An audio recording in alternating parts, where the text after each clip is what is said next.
Lecture de la première lettre de Saint Jean. Bien-aimés, puisque Dieu nous a tellement aimés, nous devons, nous aussi, nous aimer les uns les autres. Dieu, personne ne l'a jamais vu. Mais si nous nous aimons les uns les autres, Dieu demeure en nous, et en nous son amour atteint la perfection. Voici comment nous reconnaissons que nous demeurons en lui, et lui en nous. Il nous a donné part à son esprit. Quant à nous, nous avons vu et nous attestons que le Père a envoyé son Fils comme sauveur du monde. Celui qui proclame que Jésus est le Fils de Dieu, Dieu demeure en lui et lui en Dieu. Et nous avons reconnu l'amour que Dieu a pour nous, et nous y avons cru. Dieu est amour. Qui demeure dans l'amour demeure en Dieu, et Dieu demeure en lui. Voici comment l'amour atteint, chez nous, sa perfection. Avoir de l'assurance au jour du jugement. Comme Jésus, en effet, nous ne manquons pas d'assurance en ce monde. Il n'y a pas de crainte dans l'amour. L'amour parfait bannit la crainte, car la crainte implique un châtiment, et celui qui reste dans la crainte n'a pas atteint la perfection de l'amour.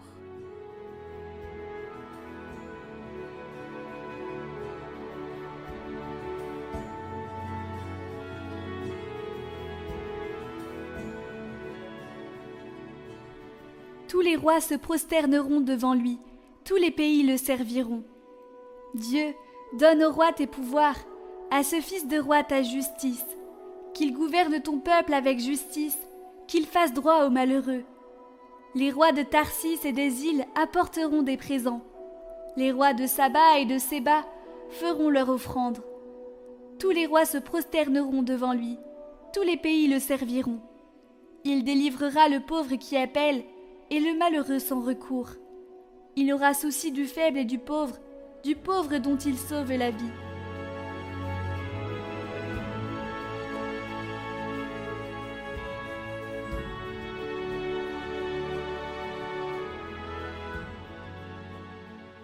Évangile de Jésus-Christ selon saint Marc.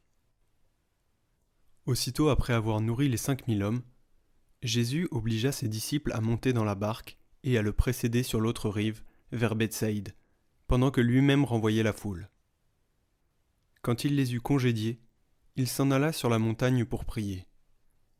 Le soir venu, la barque était au milieu de la mer et lui, tout seul, à terre. Voyant qu'ils peinaient à ramer, car le vent leur était contraire, il vient à eux vers la fin de la nuit, en marchant sur la mer, et il voulait les dépasser. En le voyant marcher sur la mer, les disciples pensèrent que c'était un fantôme, et ils se mirent à pousser des cris. Tous, en effet, l'avaient vu et ils étaient bouleversés.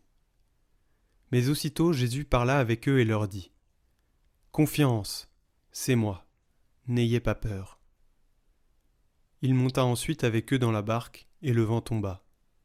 Et en eux-mêmes, ils étaient au comble de la stupeur, car ils n'avaient rien compris au sujet des pains. Leur cœur était endurci.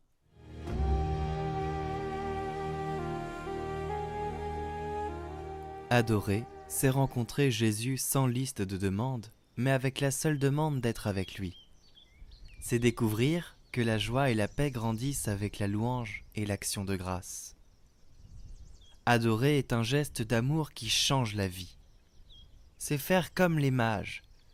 C'est apporter de l'or au Seigneur. Lui dire que rien n'est plus précieux que lui. C'est lui offrir de l'encens. Lui dire que ce n'est qu'avec lui que notre vie s'élève. C'est lui présenter la myrrhe avec laquelle ils ont oint les corps blessés et déchirés.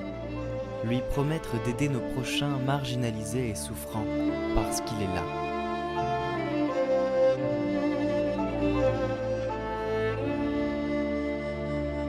Seigneur, m'oublieras-tu pour toujours? Jusqu'à quand me cacheras-tu ta face? Vois mon âme est envahie de révolte, et jour et nuit le chagrin emplit mon cœur.